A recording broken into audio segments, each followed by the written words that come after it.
We've all got video game developers that we admire, ones that in our minds can do absolutely no wrong. But even our favourite developers can sometimes have skeletons hidden in their closets. To prove my point, here's a list of 6 terrible games by awesome developers. Because following up that statement with a video about cats probably would have been a bit weird. Hey! From Software has been around for ages, but nowadays the Japanese studio is best known for its Dark Souls series, a bastard hard trilogy consisting of some of the finest but cruelest games ever made. But before From Software started inviting players to die in Lordran, it was busy churning out a load of mech-related games, most notably its Armored Core series. So when news broke in 2010 that From Software was producing a sequel to Capcom's Steel Battalion series, everyone assumed the game was in safe hands. And then we found out it would be a Kinect game, and all hope was lost. Now, Kinect games are almost universally rubbish, with a few rare exceptions, but Steel Battalion Heavy Armour, well, that's up there as one of the worst Kinect games ever made, and that in itself is quite an achievement. So, how did it come to be? Well, the original Xbox version of Steel Battalion is famous for its gigantic controller peripheral. It was super cool but incredibly expensive, and it meant that most gamers were priced out of the experience. Keen to avoid this situation with Heavy Armour, From Software decided that the Kinect would be a perfect replacement for the bulky controller of old, allowing players to use their body to control aspects of their mech's interior rather than simple button presses. In theory, full-body motion controls had the potential to add an unprecedented level of immersion to the gameplay, but in practice, it turns out that getting it all to work properly was borderline impossible. It's like trying to play with a game with a broken controller. What the fuck? How was me lifting my arm up, pressing that button? Now I need to put my heat rounds back on. Hello? Fuck's sake.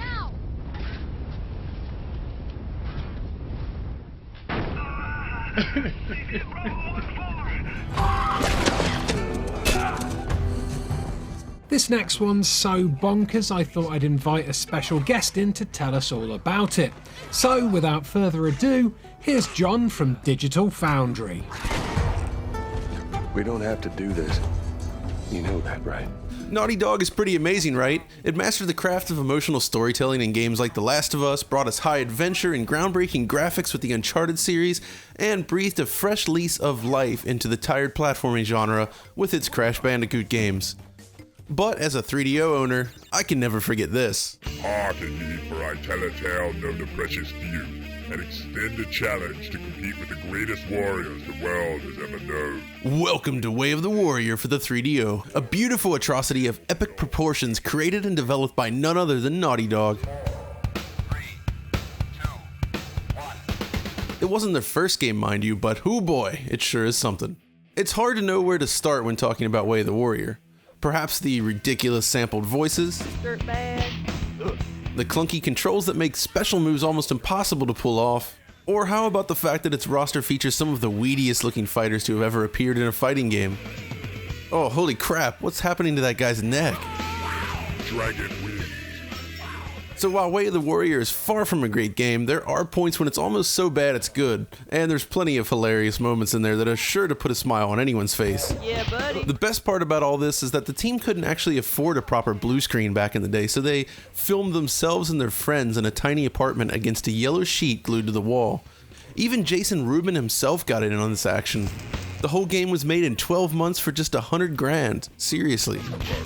Which is why Way of the Warrior is so far removed from the quality productions we now associate with Naughty Dog. But that's part of its charm, really. It's a bad game with a cheese factor so high that it's hard not to have a good time. But really, the best part? It features a licensed soundtrack from White Zombie, which is absolutely brilliant in this game. Just listen to this badass menu music.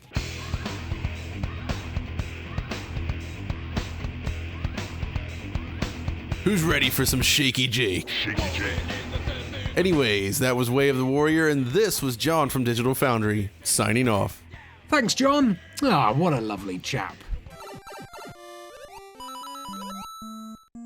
Just because Nintendo gave birth to the video game wonders that are Super Mario 3 and The Legend of Zelda: A Link to the Past doesn't make it immune to creating a stinker or two. Nintendo's first claim to shame came in the form of Urban Champion, a 2D beat-em-up inspired by the Game & Watch title Boxing.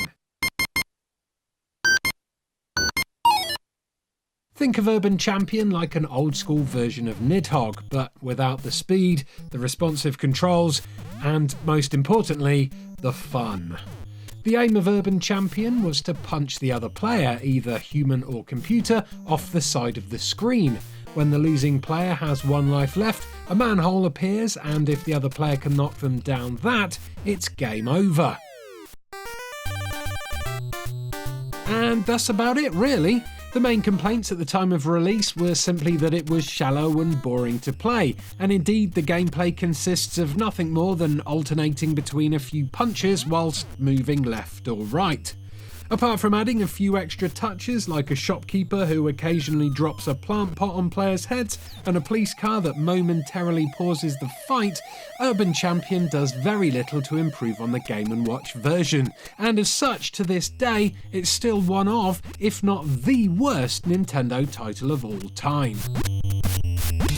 I'm securing the objective. Anyone want to join me? Lately it seems like Blizzard can do no wrong. Every game they release is a mega hit that creates a buzz among gamers like no other games can, except for maybe Pokemon Go. Things weren't always so good for Blizzard though, especially back in 1995 when they co-developed one of the worst superhero fighting games ever created, Justice League Task Force for the Super Nintendo and Mega Drive. Based around characters from DC Comics, this Street Fighter clone was KO'd by reviews that criticised everything from its choppy animation and limited moves through to its clunky controls that made executing specials impossible unless you yourself had superpowers. One of its worst crimes, though, was completely wasting its potential, filling its tiny roster of 8 characters with non-named superheroes like Cheetah and Despero, whilst missing out on some classics like Lex Luthor and the Green Lantern. What a terrible injustice to the license.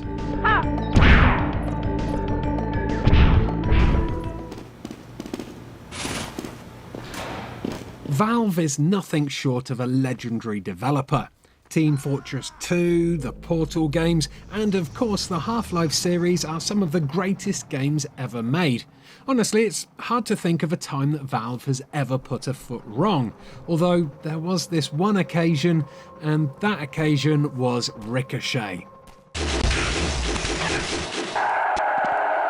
Ricochet, a competitive multiplayer game and official Half-Life mod, is a bit like Way of the Warrior in the way that it's utterly terrible, but still just dumb enough to have a bit of a cult following. Ricochet's core gameplay is simple: throw a bunch of space frisbees at your enemies while trying to avoid theirs. Score a direct hit and it'll decapitate them, earning your team a point. But watch your step. If you fall off those floating space platforms, your tumble into the void will be accompanied by one of the most grating death animations ever. Level-wise, there's only a couple of official maps for you to ricochet around, and of course, nowadays the servers are almost always empty, so the chances of being able to find people to play with are pretty much non-existent. Still, if by some miracle of nature you do manage to find a full server, it is possible to have quite a good time, and to be fair, Ricochet is probably the best Tron-inspired game ever made, but that's not really saying much now, is it?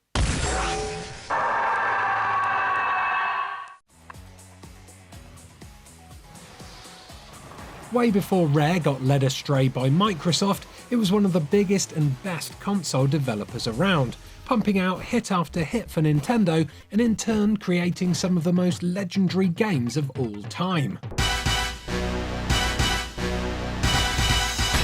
Thing is, Rare didn't always possess a second sight when it came to releasing chart-topping games.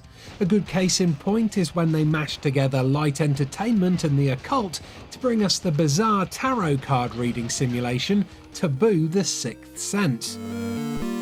A self-confessed time machine for the Nintendo, which I presume references the fact that the product would be able to tell the future, Taboo was not your traditional game in any sense. In fact, the box for Taboo came with a couple of disclaimers on it, suggesting that 1. Taboo was not intended for children under the age of 14, and 2. No mystical or magical claims were guaranteed or inferred. So, by its own admission, anything the game told you was basically just a load of horse shit. Load up Taboo and it'll ask you to enter your name, date of birth and your gender, and then you'll need to input a question. It doesn't really matter what you ask though, because it turns out you'll never get a proper answer anyway. Instead, all that happens is the game auto-generates a tarot reading and then very slowly reveals what each card says, with most of the readings being comprised of hilarious English sentences like, "Currently your situation is skillful at one's craft," and "Your forthcoming influence is overcome conflict or struggle to become a stronger person." Which is really odd considering Taboo was designed and programmed by none other than Julian Jules Jameson of Sensible Software and Cannon Fodder fame, which to be honest is a fact that sounds just as ridiculous and made up as the tarot readings in Taboo do. So that was my list of 6 terrible games from awesome developers, but did I miss any? If I did, let us know in the comments below, and don't forget to give this video a like if you enjoyed it. Now hold on a second, because I'm just about to go a little bit blurry. Oh, okay, there we go. Turns out that was pretty much painless. Anyway, look, now there's a selection of some of our other list videos on screen, and all you need to do is click 1 to watch it. Oh, and that round thing up there in the top left hand corner, click that to subscribe to our channel and you'll be happy forever. Goodbye.